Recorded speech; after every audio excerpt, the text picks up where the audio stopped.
Ya, kalau kita bicara mengenai food estate, kita kembali ke 25 tahun yang lalu. Kebetulan saya terlibat, Mbak, di 25 tahun yang lalu sebagai anggota tim analisis risiko lingkungan untuk gambut 1 juta hektar.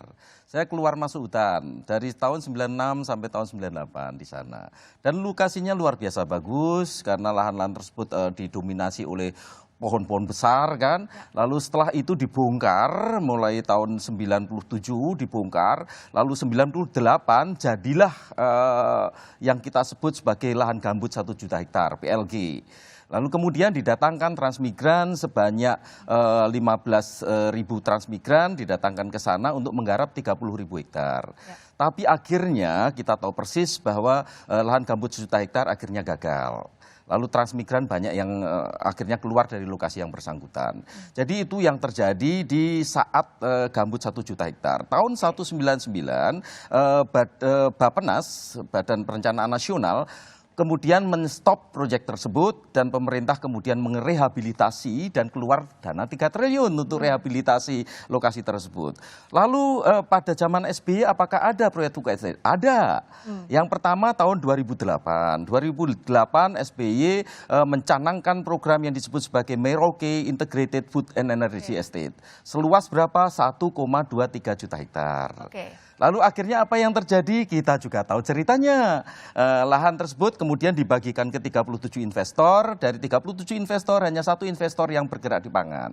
Kalau sekarang, dan hasilnya tidak ada sama sekali juga. Kalau Jadi sekarang? itu. Lalu kemudian ini ada ceritanya, Mbak, ada historinya.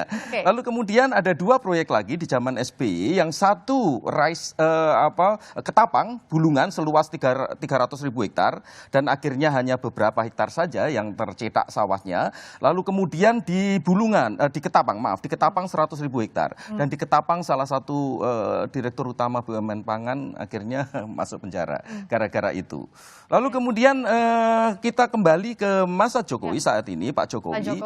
Di tahun 2015 Pak Jokowi mengembangkan yang disebut sebagai Rice Estate di Merauke. Seluas 1,2 juta hektar. Dan itu juga kita tahu ceritanya, tidak ada jejaknya sama sekali pengembangan rice estate di Merauke. Lalu di tahun 2000 kemudian dikembangkan, 2020 maaf, dikembangkan yang sekarang ini kan ya. Pada saat itu saya tulis di Kompas setelah dinyatakan terkait pengembangan lahan pertanian tersebut, lalu ada potensi kegagalan yang terkait dengan pengembangan lahan sawah atau lahan pangan skala besar. Karena apa? Ada 4 kaidah yang perlu diperhatikan dalam pengembangan lahan pertanian skala besar. Kaidah yang pertama itu kecocokan tanah dan agroclimate.